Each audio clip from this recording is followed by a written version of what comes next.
Shall we turn our Bibles to the book of Psalm 62. Psalm 62. Brother Agilan actually was using all the verses in Psalm 62 towards the end of this, the praise and worship. My message is also based on Psalm 62 only this morning. Psalm 62 verse number 5. Psalm 62 verse number 5 says like this: My soul waits silently for God alone, for my expectation is from Him. My expectation is from Him. Another translation says like this: Everything I hope for comes from Him. Everything I hope for comes from Him. In Tamil it reads like this: நான் நம்புகிறது அவராலே வரும். Hallelujah. What I am expecting, what I am hoping for will come from His hands. That is the message that God wants to give you this morning as we are on the last day of this fasting prayer. The Lord says the expectation that you have in your heart, the hope that you have that something will happen in your life, that will come from God Himself. Hallelujah. Hallelujah. Everything I hope for comes from Him. What you have been praying for, what you have been expecting, what you have been desiring in your heart that God will provide for you, the Lord is telling you this morning, it will come from God. Hallelujah. It will come from God. In Proverbs 13 verse number 12, the Bible says, hope differs, makes the heart sick, but the longing fulfilled, the expectation fulfilled is like a tree of life. The Bible says our God will fulfill our expectations. Our God will answer our prayers. It says my expectation is from Him. Hallelujah. What was the background of this psalm? Even though we don't have obviously given there in at the title of the psalm, the background of the psalm. In some of the psalms we have the background. For example, the Psalm 3 says when Absalom was, David was fleeing from Absalom, he wrote that psalm. When he was hiding himself in a cave, he wrote Psalm 34. Many psalms have description like this, which tells us about the background. This psalm also, scholars say, it was written when David was in the wilderness, when David was fleeing from Absalom to save his life. That is the background of this psalm. He was in the wilderness. He was expecting God to take him back to Jerusalem. That was his expectation. And with that background only, David is writing this psalm. Please turn your Bibles to 2 Samuel chapter 15. 2 Samuel chapter 15, beginning from verse number 1, we find Absalom is gathering many people towards him and is trying to revolt against his father, King David. He comes and says, this is what I'm going to do in Hebron, but he gathers many people towards him. And he comes to Jerusalem and he's trying to usurp the throne of King David. And what David is saying here, a messenger came and told David, verse number 13, the hearts of the people of Israel are with Absalom. The hearts of the people of Israel are with Absalom. And David said to all his officials who were with him in Jerusalem, come, we must flee, and none of us will escape from Absalom. We must leave immediately, or he will move quickly to overtake us and bring ruin on us and put the city to the sword. And he will strike the city with the edge of the sword. That is what David says. He says, come, we must flee. None of us will escape, from Absalom. So he was not willing to fight with Absalom, his son. He says, let us flee. Let God's will be done. So as he was going away from Jerusalem, the Bible actually, if you go and read the following passages, they were actually walking with a barefoot. They were traveling a long distance. And the priest there, Sadok and Abiathar, they were carrying along with them the Ark of the Covenant. And David says, no, you should not do like that. The Ark of the Covenant must be kept in Jerusalem. It must be in the temple. Even though David was longing for the presence of God, even though David was longing to have the Ark of the Covenant, he knew it should be there in the temple. It should be there in the Jerusalem. So he says to Sadok, take the Ark of God into the city. Verse number 25. Verse number 25, 2 Samuel 15, verse number 25. Then king said to Zadok, take the ark of God back into the city, if I find favor in the Lord's eyes. This is very important. This is what I want to focus this morning. If I find favor in the Lord's eyes, he will bring me back and let me see it and his dwelling place again. That was his hope. That was his expectation. That was what he was longing for. He says, if I find favor in the eyes of God, he will bring me back. He will bring me back to Jerusalem. And he will let me see it. See the ark of God and the dwelling place of God again. He will bring me back again. So this is his expectation. And David says, my God will fulfill that. My hope will come from God. My expectation will be fulfilled from God himself. My beloved, what is your expectation this morning? What is that you are praying for? What is that you are longing to have in your life? If it is according to the will of God, it says here, if I find favor in God's eyes, your expectation is based on God's will. If your expectation is based on, if it is in alignment with God's will, God will definitely fulfill that. Hallelujah. God will definitely fulfill that. And God was working. If you read 2 Samuel chapter 17 and 18, 15 and 16, David was fleeing from Absalom. Chapter 17 and 18, God is working behind the scene, and Ahithophel is dead, Absalom is dead. And if you read in chapter 19 and chapter 20, chapter 19 and chapter 20 in 2 Samuel, David is coming back to Jerusalem. Hallelujah. David is coming back to Jerusalem. And if you read verse number 3 in chapter 20, chapter 20, it says like this, now David came to his house at Jerusalem. Shall we say hallelujah for that? David came to his house at Jerusalem. That was his expectation, and God fulfilled that expectation. That was his hope. Somehow, someday, God will bring me back to Jerusalem. And the Bible says in verse number 3 in chapter 20, God worked in such a way that he was able to come back to Jerusalem.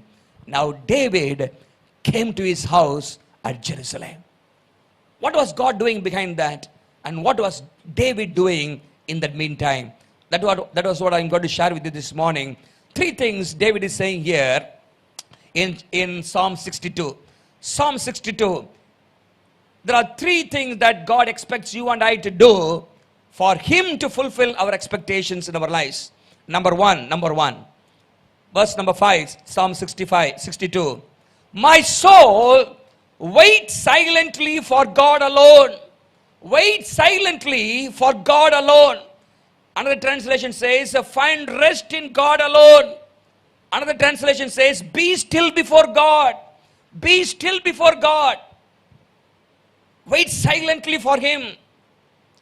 See, there is one more title for this psalm. Actually, only in this psalm, the word only or alone comes nearly 6 times actually in Hebrew, original Hebrew.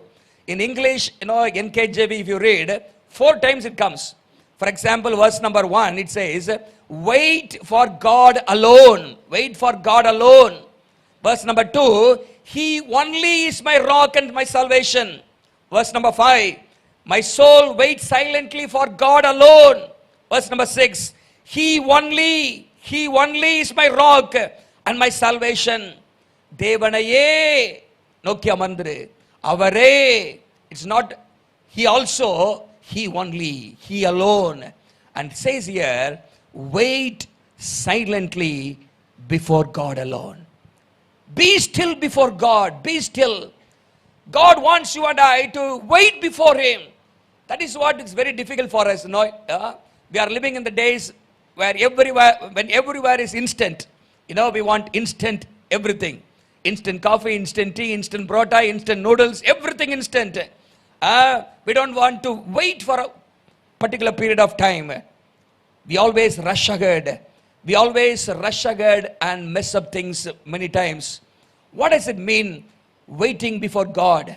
Waiting in silence before God means, one commentator writes like this, silence intended is the composed submission of the believer. Composed submission of the believer in the exercise of which he acquiesces in the promises of God, gives place to his word, bows to his sovereignty, and suppresses every inward murmur of dissatisfaction.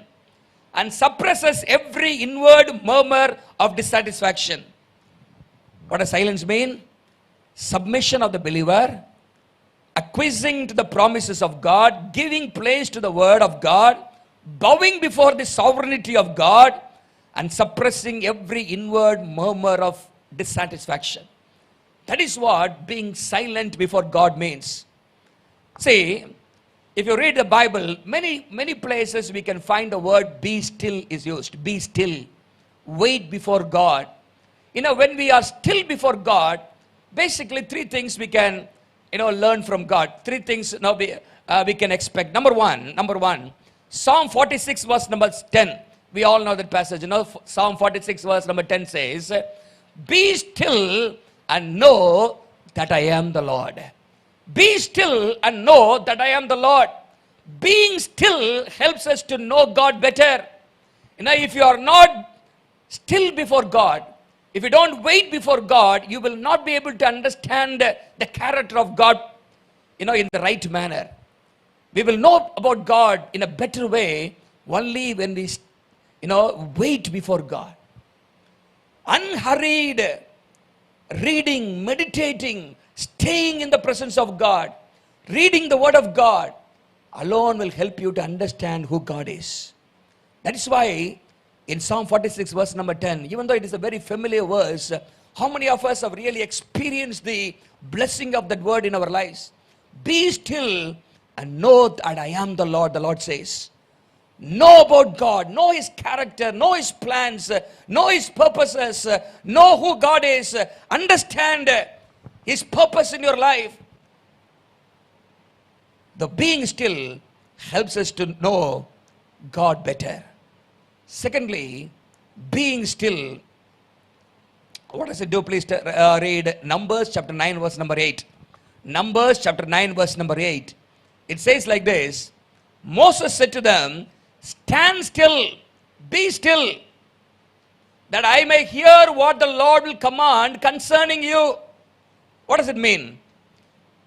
So my second point under this is, being still helps you to receive God's instruction in your life.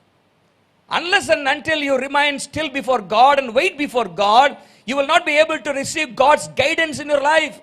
You will not be able to receive God's instruction in your life. It says, I will hear what the Lord will command concerning you. God has some plan concerning you. God has some purpose concerning you. God wants to speak to you personally. But you are always in a hurry, not willing to wait before God. See, somebody said like this, read the word of God until, you come to a realization that God has spoken to you. Pray until you fully are satisfied that God has heard your prayers. Don't just, children, they play like this. They come and knock at the door sometimes, and before someone comes and opens, they disappear. Many times our prayers are like that. We just go and knock. Before God opens, we run away. We don't wait there. Wait in the presence of God. You must have that inner satisfaction that God has heard your prayers. Read the word of God until you know that God has spoken to you. Many times, we just rush through the scriptures. Many times, we just, go through the scriptures casually, haphazardly. God never speaks to us. We have the knowledge of, we know what the Bible says, but we don't know who the God of the Bible is. So it says here, in order to hear the voice of God, you have to be still. To know God better, you have to be still. To know God's voice, you have to be still. So being still helps you to know God. Number two, being still helps you to receive the guidance and the instruction of God. Number three, that is very, very important. Number three, we all know this verse in 1 Samuel chapter 12. 1 Samuel chapter 12 verse number 16. Samuel was saying like this, 1 Samuel 12:16.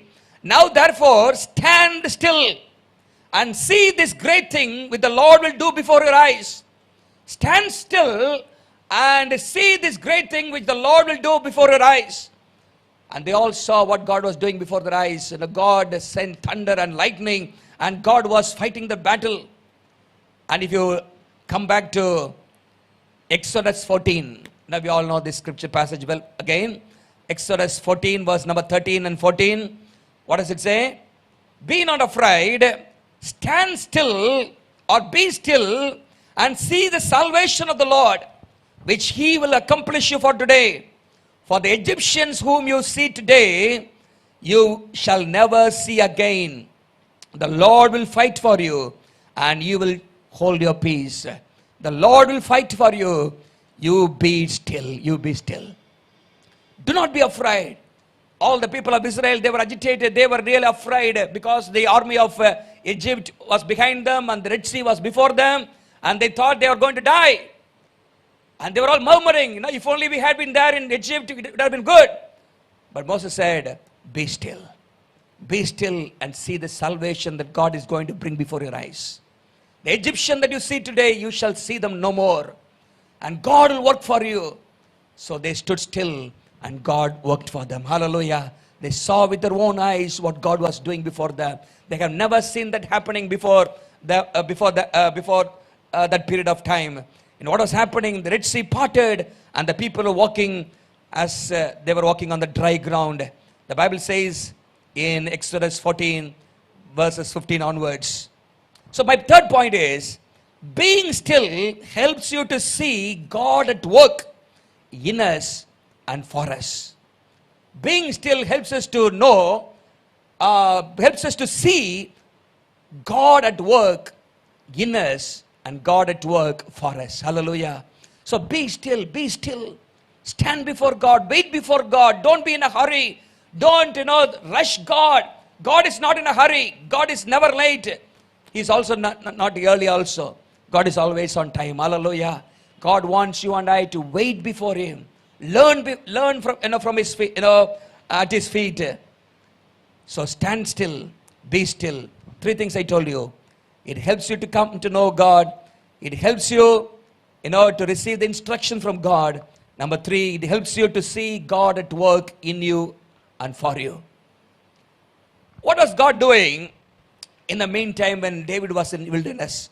David is now away from Jerusalem. David is in wilderness, probably wilderness of Judea. He's away from the temple. He's away from the palace. He's away. What was God doing in Jerusalem?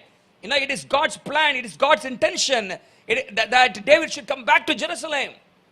What was God doing in the meantime? 2 things are happening. Number 1, God frustrated the plans of Ahithophel. The Bible says there in chapter, turn your Bibles to that passage, in chapter 17 verse number 14. Chapter 17 verse number 14, 2 Samuel.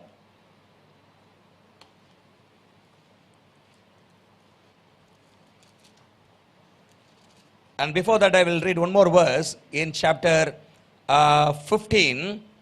Chapter 15 verse number 31. David prayed, Lord, turn Ahithophel's counsel into foolishness. Frustrate the plans of the Ahithophel. Turn Ahithophel's counsel into foolishness. Ahithophel actually, was a good counselor actually. He was a good counselor to David. When Ahithophel was with David, he gave a lot of good advice and counsel. And David followed that advice. And now he is in the side of Absalom. He is against David now. And David says, Lord, turn the counsel of Ahithophel into foolishness. And what is happening? God turned that. Hallelujah. In Tamil it says like that, Karthar Absalomin ஆலோசனை அபத்தமாக்க கட்டளையிட்டார்.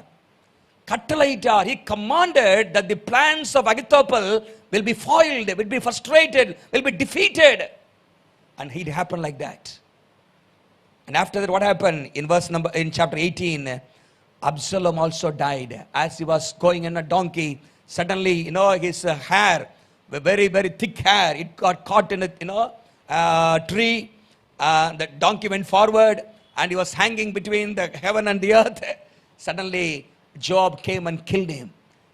Ahithophel, after he saw that his plan was not accepted, he also hanged himself. Absalom also died. God was working behind the scene. God commanded the plans of the Absalom to be frustrated. I like the word kattalaitar in Tamil. When God commands, things will happen. When God commands, things will happen. 3 days ago, 3 or 4 days ago, in the prayer that was happening here, evening prayer, I told something. The Bible says in Psalm 33 verse number 9, for he spoke and it was done, and he commanded and it stood fast. Our சொல்ல ஆகும் அவர் கட்டளையிட நிற்கும். When he commands, it will stand. It will be done. See, just a word from God, things will happen in our lives. Be still, God will speak a word. Hallelujah. God will command. The Bible says in Jonah chapter 2 verse number 10, Jonah was in distress. Jonah was in extreme trouble inside the belly of the fish. And he was praying, he was repenting, and he was praising, he was telling that he will fulfill his vows also. And what happened? Chapter 2 verse number 10, God commanded the fish, and the fish came and vomited Jonah at the shore. Not inside the sea itself, it came to the shore and vomited, and God was working there. God commanded, nature obeyed. God commanded ravens to provide food for Elijah. The Bible says in 1 Kings chapter 17 verse number 4, God says, I have commanded ravens to provide you food. It will come to you in the morning and also in the evening without fail. The first duty for a raven is to give food for Elijah, his servant. It brought meat and bread also, both. Vegetarian was there, non-vegetarian also was there. And God commanded, no, you should not trade. You have to provide. First duty, you have to give to Elijah. The last duty before you go to sleep also, you have to give to Elijah. Without fail, every day, ravens came and provided food. God commanded. In verse number 9, in 1 King chapter 17, the Bible says, God commanded the widow to provide, to meet the needs of Elijah, his servant. Till the end of the famine, God met the needs. Hallelujah. When God commands, things will happen. When God commanded, the plans, the counsel of Ahithophel was foiled. My beloved, that is what the Lord is telling you this morning. When you wait in the presence of God, when you are still in the presence of God, the Lord will act on your behalf. But many times we are not willing to wait before God. We are always on a hurry. We just push God. Lord, do this quickly. Lord, do this now, Lord. We cannot push God to, we cannot twist the hand of God. Many times we think, when we pray, when we fast, we can twist the hands of God. No, you cannot manipulate God. We cannot twist the hands of God. We have to wait for God's time. Wait before God, and you will see great things happening in your life. Hallelujah. The Lord says your expectation will come from God. Number one, the prerequisite is wait, be still before God. Number two, verse number 8. Psalm 62 verse number 8. Psalm 62 verse number 8 says, trust God at all times. Trust Him at all times. All time. That is very, very important. Three things I want to mention here based on this particular psalm. Trust Him at all times. Trust in God alone. Trust not in man and riches. All these things are here in this psalm. Number one, trust Him at all times. In good times and bad times. When things are going according to your wish or not according to your wish, trust Him. He will give what is best for you. God will always give you, God will always, tell you what is best for you only. God will never give us the second best. How many of you believe that? Hallelujah.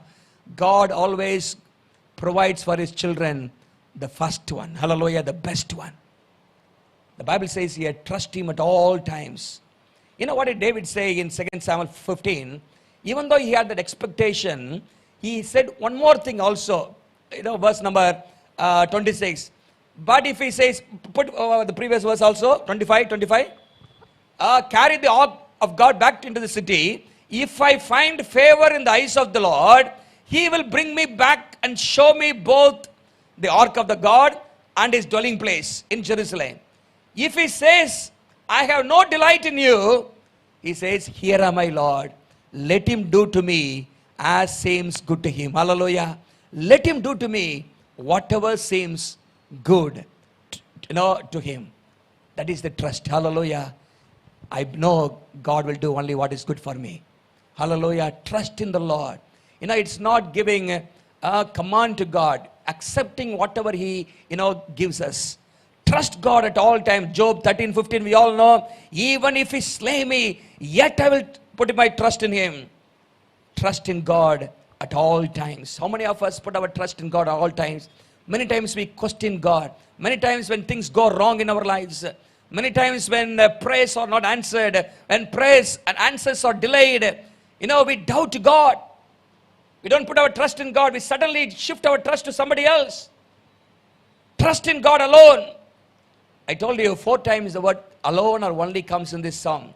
Verse number 1, it says here, God alone. Verse number 2, he only is my rock and my salvation. He is my defense. I shall not be greatly moved. In verse number 5, wait silently for God alone. He only is my rock and my salvation. Actually, I told you 6 times in the original Hebrew. That is actually in verse number 11 and 12. It says, God has spoken once, twice I have heard this. Power belongs to God alone. It must be like that. Vallamai devanudayade. Power belongs to God. It says actually that is how it is translated in most of the English versions. But it should be like, power belongs to God alone. Power belongs to God alone. Verse number 12. Also to you, O Lord, belongs mercy. Mercy belongs to God alone. Hallelujah. Mercy and power belong to God alone. It is God who gives you mercy, and it is God who gives you power. Alone. So trust in God alone. Let me give you 2 examples. 2 verses in the scriptures. Psalm 31 verse number 6. Psalm 31 verse number 6 says, I hate those who cling to worthless idols.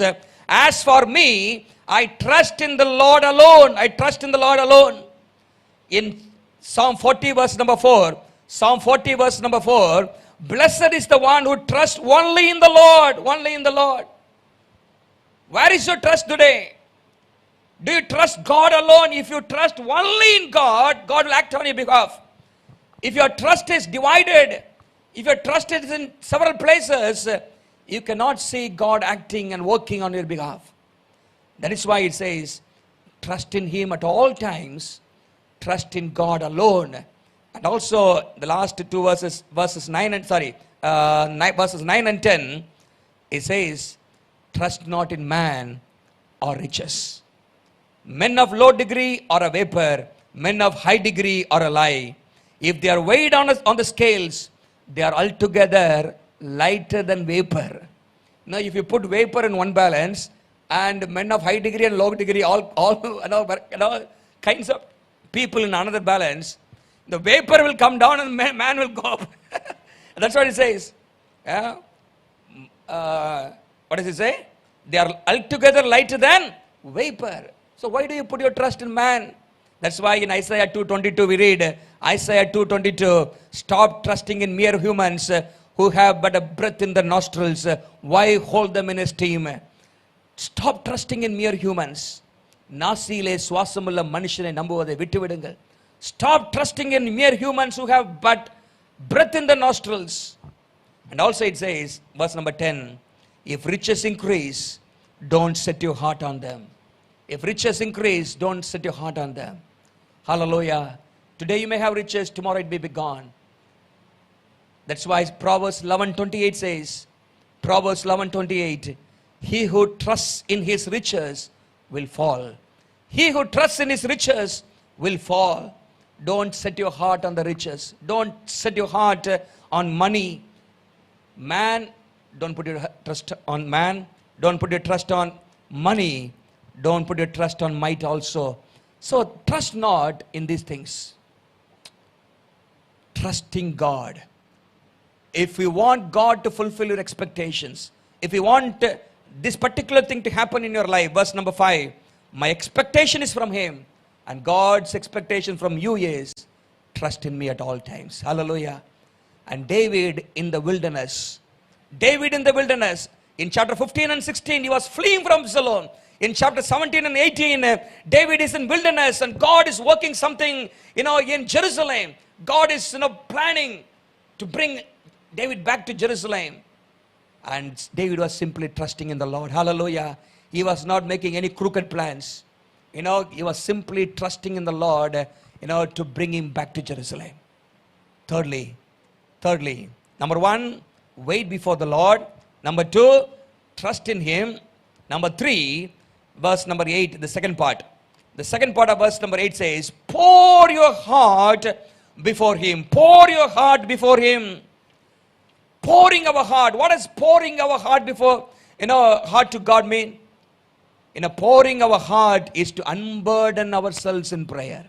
Unburden ourselves. Don't have any pent-up feelings in your life. That's why one commentator writes like this, we are all prone to keep our troubles pent up in our hearts until we are driven to despair. We show much anxiety and ingenuity in seeking to escape our troubles without God. But ultimately, if we do like that, we get caught in a lot of problems and difficulties. Pour out your heart before God. Pour out your God. You may be thinking, the first part says, wait silently. Here it says, pour out. Is it not a contradiction? No, it is not a contradiction. It's an attitude of trustful submission before God. Lord, I wait. I just pour out my heart to you. I'm not running here and there. I'm not running from pillar to post, sharing my problem to people. I am pouring my heart to you, Lord. I'm expressing my inner feelings to you, Lord. I'm expressing doubts before you, Lord. See, the Bible says about Hannah in 1 Samuel 1:15, What did Hannah do? The Bible says Hannah poured her heart to God. Hannah poured her heart to God. She was facing a lot of difficulties in her life. In the family, she was being provoked day in and day out. She was facing a lot of troubles in the family. She did not have a child. The society was looking down upon her. In the family, she was being provoked day in and day out. She took everything to the Lord in prayer. The Bible says she poured her heart before God. Chapter 1, verse number 15. Everything. See, here is a cup. I almost offer a tumbler of this cup is full of water. But pouring means what? Pouring out means, pour out all water out. And the cup is empty. God wants you and I to empty our hearts, let everything out to him. Pour out everything. Don't keep any doubt. Don't keep any frustration. Don't keep anything inside yourself. Pour out in the presence of God. If you read in Psalm 142 verse number 2, Psalm 142 verse number 2, it says, pour out your troubles before him. Pour out your troubles before God. See, that's why in the New Testament, Peter writes like this. In 1 Peter chapter 5 verse number 7, we all know that, cast all your anxieties on him because he cares for you. I like the word all there. It's not simply cast your care. Cast all your care. Do we obey this word? Cast all our care. It doesn't say cast some of your cares. Cast almost all your cares. It says cast all your cares. Big or small. Whatever it may be. All the cares cast before him. The Bible says because he cares for you. After Hannah poured her heart out before God, she was not downcast. She did not carry anxiety in her heart any longer. And God worked on her behalf. Hallelujah. In the meantime, in the due time, she bore a child and God raised him up to be a great prophet in the land of Israel. See, pour out your heart before God. So that is the third thing that God expects you and I. Don't keep everything before, inside your heart. Don't, keep your troubles within you. Share it with God. Tell God, whatever it may be. Maybe your doubts, maybe your anxieties, maybe your problem, maybe your troubles, maybe your distress, whatever it may be. The Lord is telling you this morning, pour out everything before God. And the Lord's promise this morning is, My expectation is from him. Hallelujah. நான் நம்புவது அவராலே வரும். My hope, everything that I hope for will come from him. But you and I are supposed to do three things. Number one, wait silently before God. Be still. You know, it's not a passive exercise. You know, I don't want, no, I simply sleep every day. No. You know, wait means, get to know God better. May God reveal himself more in your life. Let God speak to you. Let God guide you. Let God instruct you. As you wait in the presence of God, God will instruct you. God will tell you the way that you should go. God will guide you in the proper direction. God will reveal himself to you. And also as you wait, you will see God working for you behind. Hallelujah. God was working for David behind. God was frustrating the plans of Ahithophel. And God was putting an end. It was not God, David's intention that Absalom should be killed. But God planned in such a way that Absalom was also killed. And David was able to come back to Jerusalem and continue on his throne. My expectation is from him. What is your expectation this morning? Maybe in your family you have some expectation. In your personal life you may have some expectation. In a spiritual life you may have some expectation. And whatever you're expecting and hoping for and praying for, it will come from God. But you will continue. No, as we have completed this 21 days of fasting prayer, it doesn't mean our prayers are over. No. It's just an initiative. We have to continue to pray. We have to be silent before God. We have to continue to trust in him. We have to continue to pour out our heart, our burdens before God. And God will work on our behalf. Your expectation will come from God. Shall we stand our faith this morning? Thank you, Jesus. Thank you, Lord. Our God is a prayer answering God. God who did wonders to David is an unchanging God. He's a God of David. The God of David is your God and my God, my beloved. Make him your trust. Make him your refuge. Make him your fortress. Let him alone be your fortress, my beloved. Always go to him to find an answer for all your troubles. God is able to give you answer. Hallelujah.